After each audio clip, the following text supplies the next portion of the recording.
Hey y'all, this is AL Thick Madame, and this is the recap review for Love and Marriage Huntsville.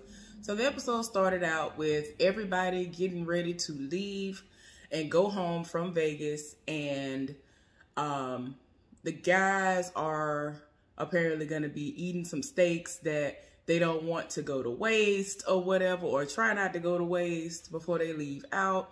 But Letitia and Kimmy actually start talking, and Kimmy is another person who approached her and was like, you know, are you okay?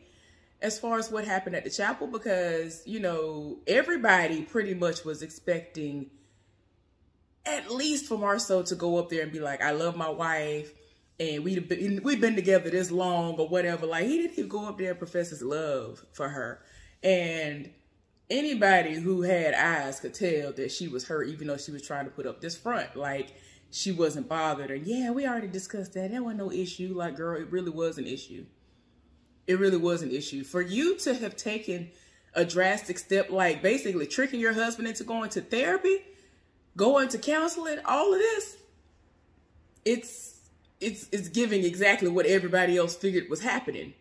And so many things have been coming out, it's proving everybody else right. So it's like, even though Marceau might not have the intention of doing so, she out here looking stupid because of him, trying to make it seem like everything is okay, but then it's not. And even down to what happened at the end of the last episode, which was him saying that he feels as though he's been pretty much depressed more than anything. And it's just like, whoa, wait a minute. Like, everybody was taken aback, because you wouldn't think that somebody like Marceau would be going through like that, or possibly going through like that. So anyway, basically Kimmy and Letitia squash their beef, and they're going to try to be more communicative with one another. Kimmy has extended the invitation for her to be like, you know, if you want to talk to me, just call me and all that stuff. Like, if you need me, call me, all that good stuff. They talking. It is what it is. So the guys are talking, and pretty much they're just like, I feel like if the situation hadn't have been stopped when he and Melody were going back and forth, it would still be going on right now. And they actually were having a conversation about how, you know, maybe they themselves are depressed as well in some capacity, because I like how Maurice brought up something that I have noticed, which I kind of felt like it was kind of like well known, but a lot of people who are like high earning and, you know, big bosses and things like that, they usually are up under a whole lot of stress and end up depressed. And we see so many instances where people have all of these things that are always sitting on their shoulders. They are shouldering the world, essentially, and they end up being depressed and sad, and then we hear about them committing suicide, and it's like, wait a minute, we thought this person was good. But then, no, it's like there are so many people who were doing so well that when you find out that they were depressed and they committed suicide and stuff like that, it's like, wait a minute. Like, what? Like, I don't know if y'all remember, there was a guy who was on MasterChef. Dude was everything. And he didn't make it, but Chef Ramsay was like, basically told this dude, you are amazing, do not give up. And I think he was giving him an opportunity outside of what the prize was going to be. Like, he really was trying to get him to understand, like, okay, you didn't do what you needed to do in order to complete these tasks on this day, but you still everything, and we need you out here in these culinary streets. This man committed suicide. Then y'all know the dude who played the famous Jet Jackson. It's like, what is going on? He had all this stuff going on with his career. His career was still everything. It wasn't just, oh, he popped from that one television show that he was on back in the day when he was a child. He continuously kept doing things and getting bigger and bigger. Like, I never even got a chance to watch, what was the name of that show? Rizzoli and Isles? Never saw that. And then after he passed away, I was just like, I don't know if I could do that now. Don't even know if I can watch that. Like, there's just so many people that I could bring up, like Robin Williams. I thought this man was like one of the happiest people there ever was, but apparently no. Like, it's just too much. So yeah, Something. Oh, that's gonna happen later on. I was about to bring it up, but yeah. Anyway, so they talking, and I'm just like, okay, cool, y'all. I'm glad that they're having a moment where they are being very open about this, and hopefully it can continue to open up other people to conversations like this, because it's a lot. So we find out that Destiny and Tiffany actually had a conversation after leaving the chapel. Destiny approached Tiffany and said to her, like, you know, I know that last night was rocky, which was that night when they argued back and forth all day, all night, came back to the house and was still arguing. And she basically was like, you know, I want to have a chance to get to know you. Like, if we can, you know, do a spa day, something, like, we need to sit down and talk, do something, because I don't want this to be what our interactions are with one another. So they agreed. And so Tiffany was like, well, I'm hoping that this is just, you know, in the confessional. She's like, I'm hoping that this is just something that we can actually get past. I thought it was very big of her to come to me and say this to me, because I don't want these problems. So then we see later on, after everybody has gotten back to Huntsville, that Tiffany rolled up on Melody, because y'all saw how she approached her and was like, I need interns. Melody has a lot going on. So she was like, I need some people that I can pay. I need some employees. So she hasn't gotten back to her. Melody had to explain to her that she has had to kind of take a step back from things because her peace was disturbed. Like, the most recent thing that happened was when she went to Vegas. And even in her confessional, she was like, I went to Vegas and I pretty much did not enjoy myself, which I should have been able to do, because I allowed Martell to disturb my peace. And that is something that I would never do again. I do appreciate the fact that they actually extended an invitation to me to come out there, but she had to learn the hard way that she's not going to be able to be under a roof with him for multiple days at a time. They were together like 3 days. And for them to have been married 10, almost 15 years, and they can't even, you know, be under the same roof. They wasn't even in the same room. Like, it was just crazy. And I get that. And it was just, y'all, I get to the rest of the commentary that I could relate to once we get to the end of this video. But yeah, I could relate so heavily to this episode, especially when it pertains to Martell and Melody, because I've been there. Although I have not been married, I have definitely been there, and y'all will understand why when I get to that. So anyway, Martell took his son, MJ, who was Martell Jr., to, I think it's the place that we've seen Lewis, who is Tiffany's husband. And he wanted to, like, do baseball, softball, or whatever. So they're trying to gauge where he is athletically as far as that is concerned. So they have him throwing the baseball, and then they end up having him to actually hit the ball. And he really does look good. Like, at first I was like, please don't hype this little boy up and just say that because it's your child, because I hate when people do that when their child really ain't all that. But you could tell Martell Jr. really is.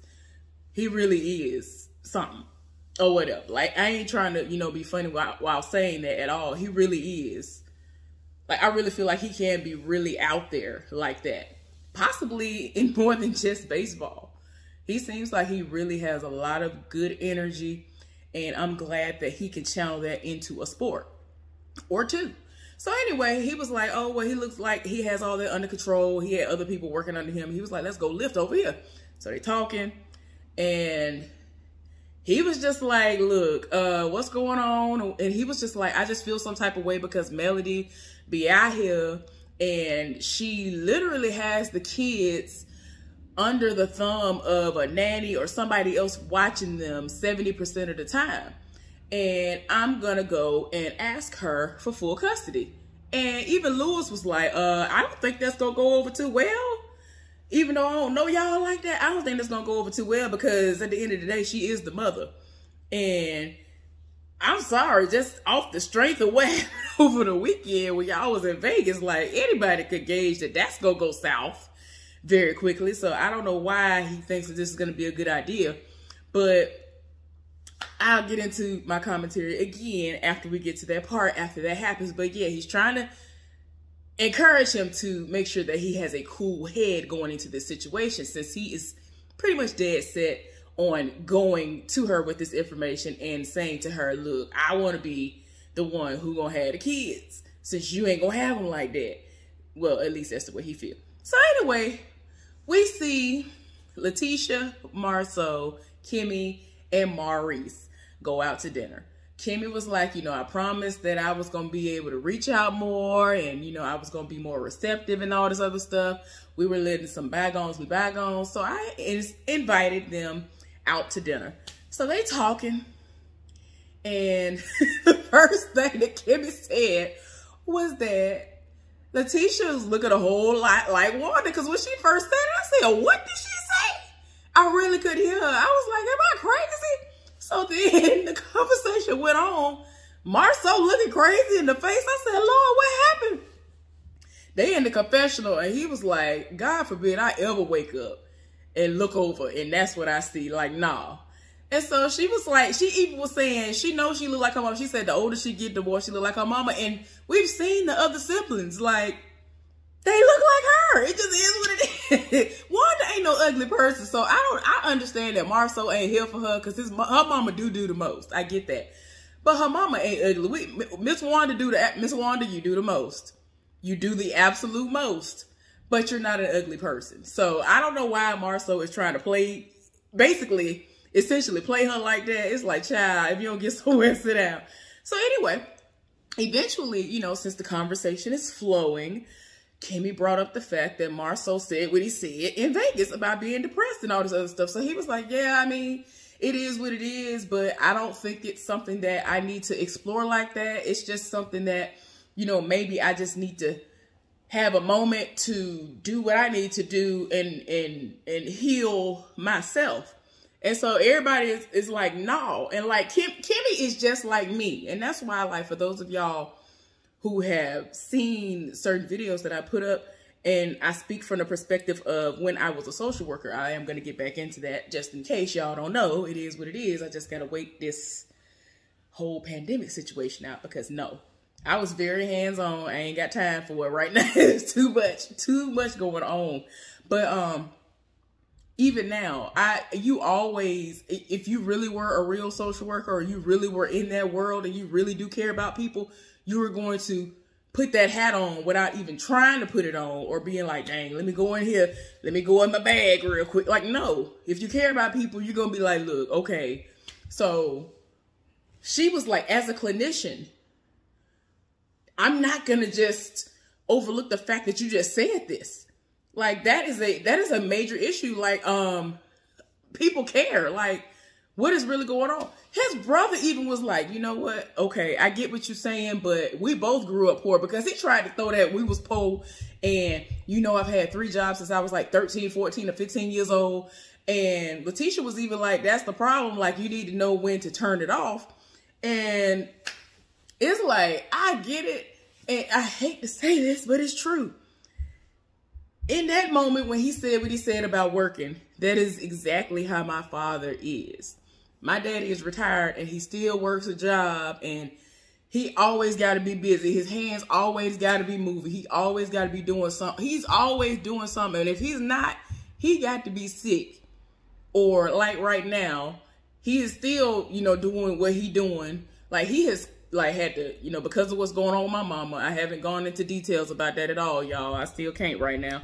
But because of what's going on with my mama, he has completely, pretty much, he don't even go to that job no more. He don't have to, because it's a family, one of the different family businesses that they live for him in, because it's still dealing in the capacity in which he got his certification in. He was a mechanic for the state of Alabama. So it is what it is. And he could build house. Like, my daddy could do so much. Anyway, so my daddy, he still does stuff, but he can't do as much as he did before, because he has to take care of my mother pretty much almost full time. It's him and my brother mainly that take care of my mama, because I am 5 to 7 states away. My sister comes and goes because she is in the city. So, yeah. So it is what it is. So now I'm just used to my daddy working. My daddy has this, I have to take care of my family mentality. My daddy has this, I was poor and, you know, I'm not where I was. My daddy is not rich at all and never has been rich, but he has a mentality of, I have to take care of my family. And that's the mentality he still has, even though he is retired and he's not working right now. So yeah, it's just, I get that. But his brother even had to say, Maurice even had to tell him, like, look, we grew up poor. And I understand that, but he basically knows how to pull it back and give people, you know, what they need. And if somebody brings up to him like, oh, you doing too much, it's, you know, I want some more us time or whatever. Apparently he knows how to cut it off so that, you know, needs are met, compromises are happening in these marriages. Well, he was like, I would love it if you and I would go to therapy to see if it actually is depression. And at this point, he was like, yeah, I ain't trying to do that. Because he feels like, he compared it to, like, let's say my knee was hurting. And then the first thing somebody say, okay, let's go work on it. Let's go, you know, do the surgery. Instead of just saying, let me check it out for a little while. It might not be as bad as we think it is. I might be able to let it heal and have to avoid that because it's like you jumped way over here. And there might not even be a reason for that. Letitia got very emotional because she was like, well, that was the rationale that my aunt had when she had a knot in her chest and she waited too late and then she passed away and now she's no longer here. So I was just like, child, the fact that she had to say it like that, Lord, I am so sorry to hear that. So sorry to hear that. Also, before I forget, because I know I'm going to forget, the confessional look that she had with her hair was like, I don't know if it's a honey blonde or whatever that is. That color is everything to me, like on a lot of like black women. That color is everything. And it's definitely everything on her skin tone. So anyway, I had to say that because she was looking good. I don't know why. Whoever did her hair and makeup for the promo and all this other stuff, she looked crazy. Her makeup and stuff look a mess. I'm like, why? That made me so mad. It's like she the only one in the whole thing looking crazy. Y'all know what I'm talking about. I'm not even trying to read her because she is a beautiful woman to me. So I was just like, why her makeup and stuff looking like this? Why? So anyway, I'm sorry. So then we get to the end of the episode and we see that Martell has invited Melody out to a place that does coffee, tea, all this other good stuff. And he wants to talk to her. So she's like, okay, so what you want? And he brings up, you know, that she goes places and she leaves the kids with other people and he doesn't want the children to be raised by other people. And she was like, that's not even the case. And so she starts to give examples. He started cutting her off and she was like, can I finish? So there was an instance where she had to go to Atlanta and she took the kids with her. And then she actually had a speaking engagement as well. So she left them for a few hours with family. Like usually it's her brother and her mama, you know, relatives who know the kids like that. And he basically was like, I don't understand. Like, I just want to be like the first point of contact instead of you just leaving the kids with somebody all the time. And so she was like, it's not even like that. That's not how it's going to be. No, what you're not finna do is this. Like, I was just like, I don't even know why he ever does this. Because anybody who can look at Melody and listen to the things that she said over the years, why would you even think that that would go over well with her at all? And he doesn't even think about the way that he's approaching her with this information and how it's going to come off. And I promise y'all, like, I already knew where it was going to go, but the fact that she said something in particular, I was like, you know what? I thought about that too, but it's like, I understand both sides. And when I say I understand both sides, I just honestly feel like Martell should have been able to be like, you know what? I know that you're a very busy person now. You have a lot of things going on for you. You're making money moves. I'm very proud of you. I'm very happy about that. Is there any type of way that, you know, sometimes when you know that you have something coming up, like you might have a photo shoot, you might have some kind of speaking engagement or a video shoot that you need to do. can I take the kids for those few hours that you're not going to be available? Because I want to be able to use that time as time that, you know, the children are with me or with you more than anybody else or whatever. He don't never think to say nothing like that. I really feel like a lot of stuff will go over better like that. But she made the point that she knows Martell and he ain't that type of person. The fact that this heifer said, we weren't even going to halfway even celebrate our 1 year anniversary because of how he was talking to her sideways. I was like, 1 year anniversary? What? I'm tired. Like, y'all done did the most. But I get it because Exhibit A through Z, the way that he acts all the time when he goes off the deep end and he sets it off on her. You know what I'm saying? And it's like, I don't think he understands that he triggers her so bad. And when I see him interact with her, I understand why she gets so triggered by him, even after they aren't together anymore. And I know a lot of people watch this, they'll be like, they ain't even together no more. They need to get over that. Da, da, da, da. If you have never been in a long-term relationship, you will not understand the long-term effects of it. Like even now, I have not been with my ex for 2 years, but we were in a long-term relationship. So there are things that I see that trigger me even now, and I ain't even in that relationship. I ain't thinking about this person at all. But because I've been in these situations, I can understand where these people be coming from on these shows. And in real life situations, when I do thoughts posts and I'm talking about the stuff. So that's why it might come off like, oh, well, she must be hung up on him. I promise y'all, I have not hung up on my ex at all. The way he did me, I wouldn't do a dog, cat, or a rat. Like, I can't. So anyway, that's why I'm saying that I can kind of see both sides. But Martell, it's his delivery. It's his personality. It's just everything about him. He has this arrogance about him. He has this narcissistic tendency about him. He just has, and my thing is, at times I understand that he means well, but he be really doing the most. Like, he really came to her and was like, well, you got everybody else raising the kid. Like, she had to keep giving him examples like, no, that's not even the case. And then we even see them, you know, the kids with her on certain, you know, sites when she's actually working. And she's talking to them and doing all, and I don't even think she's doing that for the camera. Like, people might be like, well, she doing that for the camera. I don't think she's ever doing any of this for the camera. You can tell she loves her kids.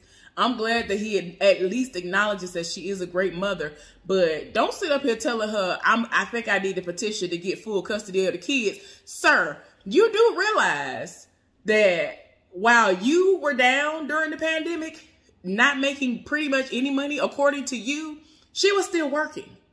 She still had money coming in. So, of course, you're going to feel some type of way when you ain't got nothing coming in and she has all this coming in. What do you expect her to do? So she had family and whoever else that has been really, really close to the kids for a number amount of years that you even knew as well. It's not like just random people that you needed to have done background checks on or around the kids. It's mainly family members. And I'm not trying to make it seem like that's even better, because I was molested by my relatives.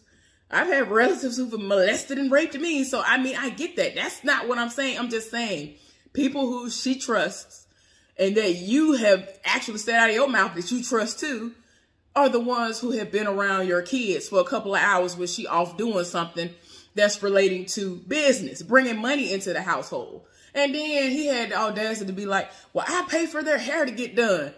She was like, I had to pay for a whole year, like during the pandemic when he went. It's like the petty stuff that he brings up. I'm just like, child, I really feel like he just likes, he's one of those people who just likes to argue. And that's why I just be like, ooh, child, because my ex used to do that. I don't like arguing. And when he was really in his mode of trying me, he would create arguments.